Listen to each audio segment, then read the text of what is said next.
Hollywood is in full meltdown mode over the Blake Lively versus Justin Baldoni drama, and honestly, it's worse than a reality show reunion special. It all started as some behind-the-scenes tension on the set of It Ends With Us, but has spiraled into a full-blown legal battle, complete with lawsuits, PR disasters, and a whole lot of finger-pointing. And now, the whole PR game might never be the same. Blake Lively and Justin Baldoni were supposed to be co-stars bringing Colleen Hoover's best-selling novel to life. Instead, they ended up in opposing corners of a legal war. Lively initially filed a complaint alleging sexual harassment by Baldoni on set. She claimed he made inappropriate comments, crossed boundaries, and generally created an uncomfortable work environment. Baldoni, on the other hand, wasn't having it. He hit back with his own $400 million lawsuit, not just against Lively, but against her husband Ryan Reynolds, plus several publicists and PR reps. He claimed they were running a full-scale smear campaign against him, spinning the narrative to make him look like the villain. I'm sure you're familiar with all that, so we'll focus on the news instead. Me after started looking into the Blake and Baldoni thing.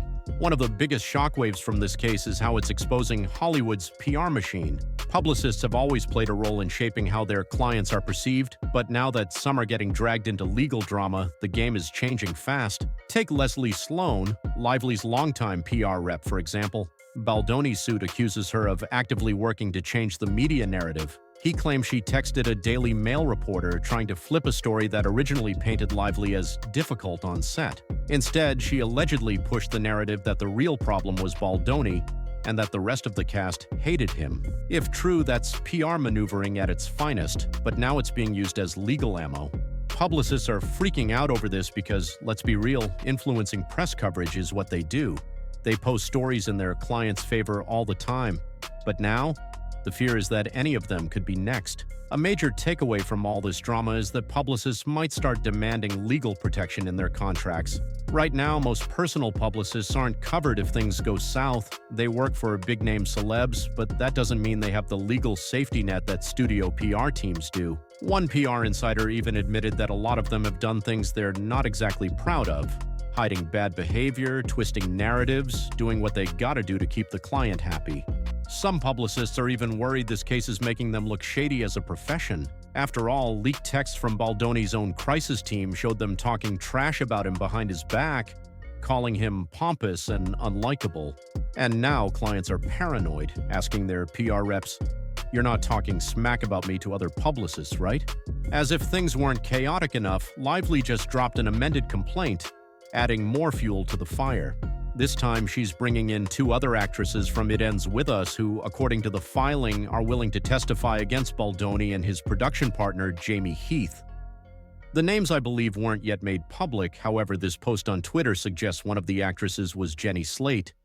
She wanted to move accommodation, and Heath was allegedly harsh to Slate, who has a toddler. The second actress is probably Isabella Ferrer, which is comic, as there are leaked messages proving that Baldoni and Ferrer worked together without any major issues.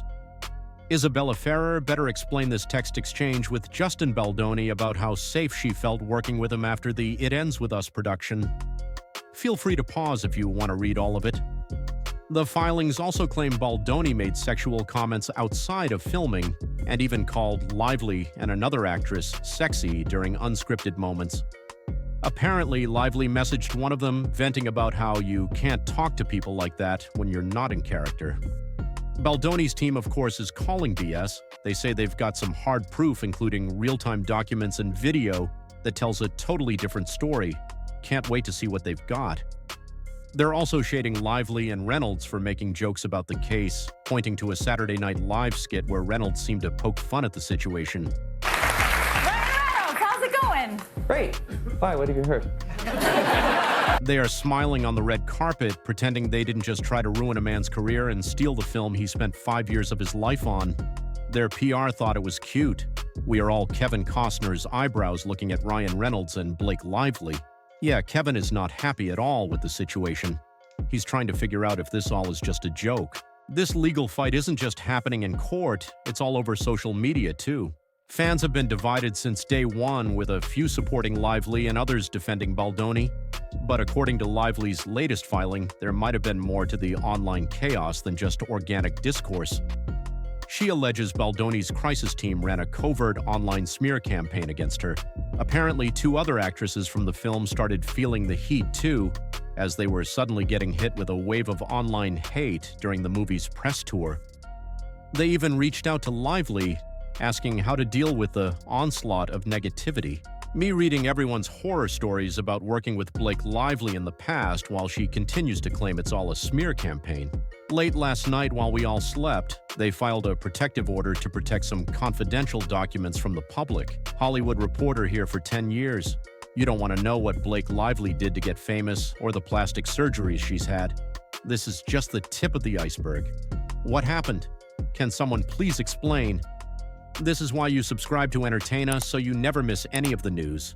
What not enough people are talking about is that if Justin Baldoni manages to win the case, then it would break the Lively Reynolds family big time. We're talking about $400 million after all. I do not understand why Blake Lively submitted that amendment and put she feared for her life going to SNL while her husband made fun of the whole lawsuit. Justin Baldoni is becoming $400 million richer the more she opens her mouth. Blake Lively and Ryan Reynolds, after losing everything to Justin Baldoni, plotting their comeback as a Vegas lounge act. It's not just that they'll lose a lot of money, but producers will realize how difficult and not worth it is to work with Lively. Hearing when it comes to Lively finding work in the future. Yeah, well, I'm hearing not a lot of people want to work with her right now. Yeah. So there's a couple problems. Okay. Number one, people don't really like litigious people. She begged for the role, she gets the role, then she manipulated it so that she would get a producer credit. She went over budget. Just on clothing alone, she spent $450,000 more than was allotted because she insisted that a broke florist wore $800 Louboutins. She also held up filming for a couple days. Then we heard... Some time ago, also an editor at Glamour magazine said that Blake Lively was the rudest and most difficult person she'd worked with. I can't imagine the stress Justin Baldoni experienced on It Ends With Us. I can also tell you personally, back when I was an intern at Glamour magazine, working under an editor, she said the most difficult person that she has ever worked with and the rudest person that she had ever worked with was Blake Lively. This case has gone way beyond 2 co-stars not getting along. It's exposing how power works in Hollywood, how PR teams shape the narrative, and how the industry protects, or fails to protect, its stars. Their lawsuit is set to go to trial in March 2026. That means this saga is far from over, and there's no telling what other dirt might come out before then.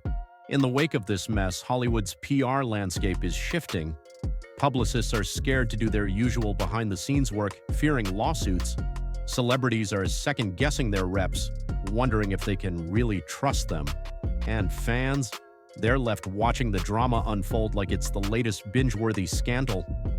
At the end of the day, this case is bigger than just Lively versus Baldoni.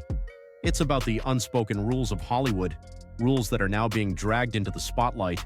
And if there's one thing we know for sure, it's that this fight is far from over. Grab your popcorn because this one's gonna keep going for a long time.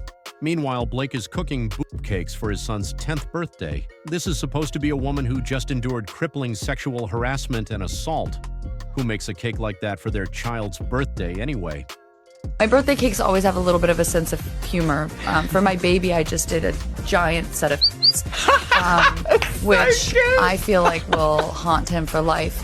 But what do they want at 1? Like, he can't declare what he wants. Yeah. So exactly. boobs. Boobs, because that's what he wants Really? at 1. Yeah. I'll show you a picture fantastic. after. They're pretty Oh, I amazing. need to of see the cake, that. not of the mine. Of your Also boobs. amazing, though. Well, yes, I Here's the picture. For obvious reasons, I can't show the original photo, but you can put it together.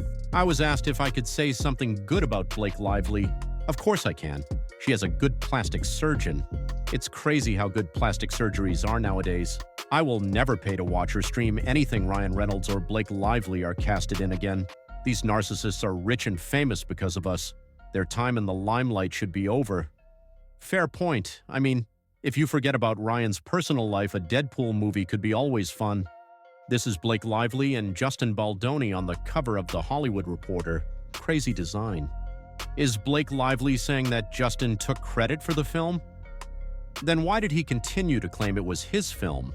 Because it's his film. It's crazy that Blake Lively tried to take the credit from Baldoni. I don't get why she thought it was her movie. In the allegations, Blake claimed that Justin objectified the opposite sex. Who exactly objectifies the opposite sex? Blake Lively or Justin Baldoni?